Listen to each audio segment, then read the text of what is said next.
ra em sống từ ngày khôn lớn, gia đình chiếc nối trong đời.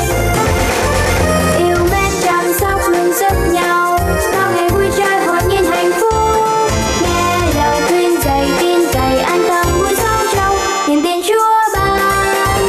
Từ ngày xưa Thiên Chúa đầy lòng nhân ái, ban cuộc sống cho con người trên đất. Được sinh ra em sống từ ngày khôn lớn, gia đình chiếc nối trong đời.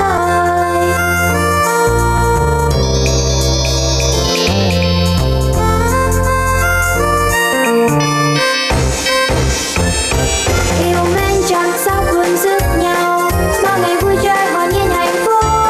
Nghe lời khuyên dạy tin cậy an tâm vui sống trong niềm tin Chúa ban.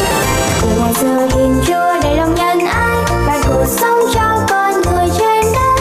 Được sinh ra em sống từ ngày khôn lớn, gia đình chiếc